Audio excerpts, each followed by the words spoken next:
Lite fornøyd med utviklingen. Ønsker å endre den? Til dette. Mulighetsområdet heter Google, og jeg heter Tor og vil være din guide. Vil du opp og frem, bli funnet. Google har en hel verktøyskasse som vi skal se på. Jeg er fra Tomo Trading og driver med optimalisering av nettsteder. Googles forretningsidé, visjon, er å samle hele verdens informasjon og gjøre den tilgjengelig. Så å tjene penger på det. Å bli funnet på nett er en utfordring i seg selv. Er du ikke der, eksisterer du ikke. Slik virker det. Et søk går først til en Google webserver, fortsetter til en Google indeksserver, og så videre til en dokumentserver som henter frem sidene dine, og alt i løpet av millisekunder. Google faktisk har det helt til topp som blir funnet. Det er deres business. Din jobb er å skape trafikken. Så har noen først landet på en av sidene dine, bør de gjøre noe. De kan ta kontakt eller sende en e-post, kjøpe eller bestille noe, nedlaste noe eller fylle ut et skjema. Det er 2 måter Google vil presentere deg på, som organiske søk som er gratis, eller som annonse som ikke er gratis. I det første tilfellet veier siden din og Google rangerer. I det andre auksjonerer de bort de forskjellige søkeord, og du betaler per besøkende. For Google, jo flere trepp, desto bedre blir tjenesten, og folk bygger flere og bedre nettsteder, som gir mer informasjon og øker trafikken.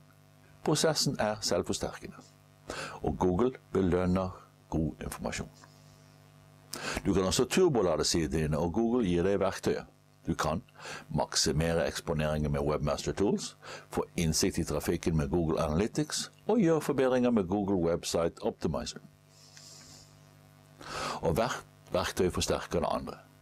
Du får flere besøkende, mer innsikt og økt respons på sidene dine. Vi skal se på disse etter tur.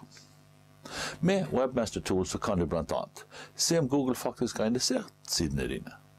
Kartlegge 404-meldinger, not found, ikke funnet. Spore brudne linker. Prioritere sider, der noen er viktigere enn andre. Du kan foreta geotargeting mot andre land. Google Analytics er et hvem, hva, hvor. Hvem besøker, hva vil de, hvor kommer de fra? Du får trafikken over tid, om den øker eller minker.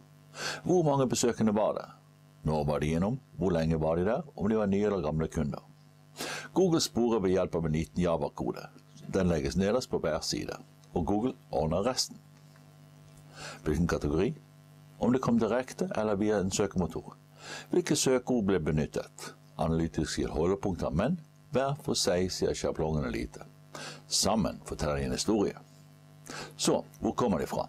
Fra hvilket land, landsdel eller bygd? Hvor mange fra hvilket sted? Om det var første eller flergangsbesøkende? Hvor de kom inn og hvor de forlot nettstedet.